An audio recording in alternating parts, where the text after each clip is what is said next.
හදිසියට salon එකකින් කොණ්ඩේ කපා ගන්න යනවා කියන්නේ හරියට නිකන් හොද්දලි පෙත් කියලා මරණාදාර සමිතියෙන් උපැන්නයක් ගන්න ගියා වගේ වැඩක්. මේ ටක් ගාලා ඔෆිස් එකෙන් පැනලා මේ ලන්ච් ටයිම් එකේ මේ කොණ්ඩේ පොඩ කපාගමු ටක් ගාලා. මොසා මේ ලෙන්ත් එකට කලය ගත්තාම. මොකද බල්ලු කලය දාන්න කියන කලය දාන්න නෙවෙයි විනාඩි 10ට ලන්ච් ටයිම් එකේ පැනලා තොට කියලා කොණ්ඩේ කපා ගන්න. බොසා දැනගත්තොත් තෝත් එක මෙතන කලය දානවා කියලා ඌ අර එහෙම ආව වලය දායි. කලය නෙවෙයි මේ කොණ්ඩේ කපමු. අපරාධ මේ ලෙන්ත් එක කපන එක. ඇත්තද ලෙන්ත් එක කපන එක අපරාධද? එහෙනම් ඔබ මගේ කොණ්ඩේ කැපුවට පස්සේ ඉතුරු වෙන කෙස් ටික ලැමිනේට් කරලා තෝගේ රෙද් දාස දාගනි. මොනාව ජාතක කජුනාම්බර බේසික කමද්ද යකෝ මේ මු කොණ්ඩේ අත ගන්න ඉවරයක් නෙහෙනේ. මු කොල්ලොන්ටවත් ආසෙකිට. වැඩේටව දරුණු වෙන්න આવොත් මං කියනවා මං ඕකට ආස නැහැ කියලා. කපමු දෙන්න ටක් ගාලා මේ. ශනික මම කලස් ටික අරගෙන. මොන මල් හත්තලා මද්ද මේ වෙන්නේ යකෝ. මොනේ උඹට මාව විහිළුවද්ද කියපන් මං කලය දාගන්න පස්සේ එන්න මට කොණ්ඩේ කපලා මාව යවපන්. බලන් ඉඳලා හරියන්නේ මුට් ටිකත් අදට කියන්න ඕනේ. මේ කලස් දාන්න ඕනේ නැහැ මේ කොණ්ඩේ කපන්නකෝ. අනේ මේ ඔත්‍රි පඤ්ඤා කොණ්ඩ කුරුල්ලා කොහෙ ගියාද මූ නෑනේ යකෝ. එනවා. මේ කොණ්ඩේ කපන්න. කොහෙද යකෝ මේ අජානීය බයිස්කෝප් මල් හුටාරේ යන්නේ? උඹ මගේ කොණ්ඩේ කපන්නේ නැද්ද? මම දැන් ඉක්මනට වැඩේ කරගන්නම් කියලා දාන්න එකේ සැලුන් එකට ආවා. දැන් ඉතින් කපන්න වෙන්නේ මොකද රන්ඩින්ග තමයි. මේ බඩ කඩුත් උඩේ නැතුව ඉස්සරහ වයසක ඩයල් එකේ සැලුන් එකට ගියා නම් ඌ කොණ්ඩෙත් කපලා මයිලුත් ගාලා ඔයිලුත් ගාලා ගිහිනුත් දානවා. එනවා නේද? කොණ්ඩේ කපන්න නැද්ද මගේ? යකෝ බල්ගේන් යන කොණ්ඩි පට්ටම් විමෝචන මීහරක උඹ කලින් මරදාන්නේ තෝසේ කඩේක තෝසේ දාපු එකෙක්ද? ඇයි හතර වලා මේ මුම් මේ තැටියක් උස්සගෙන එහාට යනවා මෙහාට යනවා. යකෝ තෝ මගේ කොණ්ඩේ කපන්න නැද්ද? උරුදුවල් වීල් බැරක්ක ප්‍රංශ කොබෙයියෝ. කොණ්ඩේ කව යකෝ මූ දැක්කේ නෑ වගේ ඉන්නවනේ පරය. උඹ වරෙන්කෝ. උඹ කීයට හරි ඇවිල්ලා මගේ කොණ්ඩේ කපන්නේ මේ කරපු අසමජ්ජාති වැඩේට උඹට මම සල්ලි දෙන්නේ අඩුවෙන්. ඔව්. කොණ්ඩේ කපන්නේ නැද්ද? ඉස්සලා කලයක පොඩ්ඩක් දාලා මේ පොඩ්ඩක් ඉන්නකෝ. මෙන්න මේක අල්ල ගන්නකො පොඩ්ඩක්. අනේ බං උඹ මොකද්ද මේ කරන්නේ? මට තේරෙන භාෂාවෙන් කියපන් උඹ මොකද්ද මේ කරන්නේ කියලා. උඹලයි තාත්තද දෙවුන්දර දේවාලේ මහ කපුව. ඇයි යකෝ බාර ඔප්පු කරන්න ගෙනාපු 1500 පූජා වට්ටියක් වගේ එකක් අතට දීලා ලබ්බට රිටෙන් ඇනලා වගේ මොකද්ද මන්ද වැල්ඩින් කුරා කොල්ලුවටත් ගහලා මූ යකෝ දිෂ්ටි කරා වගේ අසුක් දහන් වෙනවා ආයි එනවා. පරක්කු වෙලා මට ඒකයි මේ පොඩ්ඩක් ඉන්නකෝ. හරි මම පොඩ්ඩක් ඉන්නම්කෝ. ඒ පාර මොකද්ද මේ සොමිනාද සෙන්කොල සබකොල හිවලා මේ කරන්නේ? යකෝ මට මේ දෙකොන රත් වෙන්න පරක්කු වෙලා ඉන්නවා.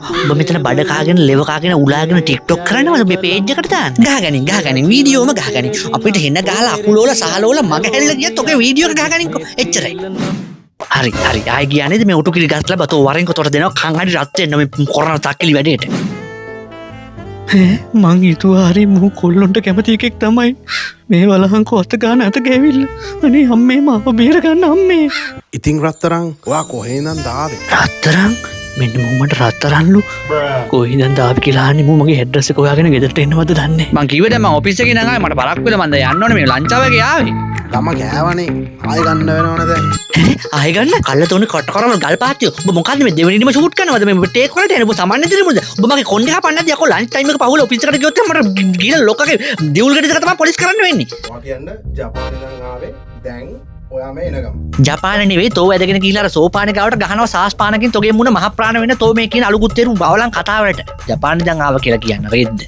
ඉතින් සුද්දා කොහෙන්ද ආවේ? ජපානේ දැන් ආවේ. පාන්සිත් ඇතිනේ පාන්සි පාටයි. එයාපෝට් ඉඳලා දාවේ. උඹ මේ කරන වීඩියෝ එක අපේ ඔෆිස් එකේ සෙට් එක දැක්කොත් මං ඉවරයි. එයාපෝට් ඉඳන් දාවේ අම්මගේ රෙද්දේ ඉඳන් ආවේ. මේ පාර මේ මොකද යකෝ මේ බඩ කඩුත්තු මල හුචක්කු මල් හුටුක්කු මෙලහරකට තේරෙන්නේ නැද්ද මට කලය දාන්න ඕනේ නෑ කියලා. කලය දාන්න නෙවෙයි ආය කොණ්ඩේ කපා ගන්න නෑ නේද කලය දාලා ඔෆිස් යන්න බෑනේ මේවා දාලා. ලොකු සීන් නෑ ඔෆිස් යන්න බලුවා. ඔව් ඔෆිස් යන්න පුළුවන් එක දවසක්. ඊට පස්සේ මට බොසාලා ගෙදර රැට ගිහලා ඔෆිස් නෙවුගේ කොකිස් තමයි බදින්න වෙන්නේ. මේ බා මේ කලයක තමයි එතන තියෙන කලයක හරිද? හරි වෙන්න පුළුවන්. මට කලය දාන්න ඕනේ නෑ කියන කොහොමද මේ සංස්කෘතික ඇටවලට තේරුම් කරන්නේ? හරිනේ මූ තව ඔළුව පහත් කරනවා යකෝ. ඔච්චර ඔළුව පහත් කරලා අරේ මේ කරන්න එපා යකෝ. පිටිපස්සෙන් බලන මනුස්සයෙක්ට අපි වැරදි දෙයක් කරනවා වගේ පේන්නේ. යකෝ අර පල්ලෙහාට ලන්ච් එක ගන්න ආපු ඔෆිස් එකේ කෙල්ලොත් දැක ඉඳා වෙවි යනවා. නැකිටපන් ඇස්ප්‍රින් නැදාරපු ඇහුටුල්ලෝ. මුට බෙල්ල කඩාගෙන යටි බඩ හපාගෙන කොච්චර කිව්වත් කලයක දාන්න එපා කියලා ඌ කලයක දාලමයි නැවැත්තුවේ. මේ හරිය වෙන කොණ්ඩේ කපා ගන්න හරිය හමන් සැලුන් එකක් නැති හින්දා මුව තරහ කරගෙනත් බෑ. ඒ ඇස්සේ මේ ගාන මොකද්ද මන්ද මගුල කසිපු බීපු එකක් වමනේ කළා වගේ පුදුම ගඳයි. ඔන්න එහෙනම් රත්තරන් කලයක දාලා ඉවරයි. ඉවරයිද? ෂායලා කිව්වේ.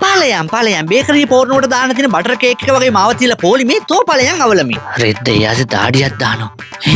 මොකද යකෝ මේ පියාඹන පිරිසිය වගේ කරකැවෙන්නේ. මුගේ අප්පට බෝල සබන් කන් හැන්දෙන් ගන්න මේ ලොන්ත පොප්සිකල් බයිසිකල් රිම් එකට මූණත් එක පිච්චෙනවා යකෝ මේ බඩ කඩਿੱත්තුව ගලවගෙන ඵලයන් තෝගේ මගුල. දෙන්නේ සුපිරියා. කොහෙද හිවල් මොටෝ තෝ දැන් පැය දෙකක් තිස්සේ දාපු කලයක කෝ? මේ පාට දාලාද? මට පේන්නේ නැහැ. ඔයාලට පේන්නේ නැද්ද? ඒකට තමයි ඉන්විසිබල් බ්ලූ කියන්නේ. බ්ලූ නෙවෙයි තෝ වැඩේ ගූ කල්ලා තියෙන බවත් තමයි මට දැන් පේන්නේ. කොණ්ඩෙත් දිගක් වැඩි වගේ. ඔව් වැඩි නේද මම මේ තකානියක් අය උඹට කියලා සෙත් සාන්තියක් කරන් යනනේ කොණ්ඩේ කපන්න නෙවෙයිනේ. ඊයද ගාන ඔක්කොම දැන්. කොණ්ඩේ හයා කලකට 7000යි. හයා කට්ටේ 2500යි මට දෙන්න 8500. ඔයා මේ ආෆ්ටර් කෙයා කරනවනේ නේ. ඒ මොනද ඒ? ඒ ටික දැම්මේ නැත්තම් බොස් කොණ්ඩේ යනවා. ෂැම්පූ එක 5000යි. කන්ඩිෂන් එක 5000යි. ලීවෝන් එක ඕකට දෙන්න 4000ක්. එතන ඔක්කොම දෙන්නවම 21750. මට දැන් තමයි තේරෙන්නේ ගෙදර ගෑණි සැලුන් එකට ගියාම ක්‍රෙඩිට් කාඩ් එක ඇයි ඕවර්ඩියු වෙන්නේ කියලා හැම මාසෙම. මේකෙන් ගන්නකො. හැබැයි බොස් කාඩ් පේමන්ට් වලට 103ක charge එකක් ඇඩ් වෙනවා. යකෝ උඹේ අම්මට. ඔන්න දොර විරම් රතුසෝ නමු කැලෑවි දන්නේ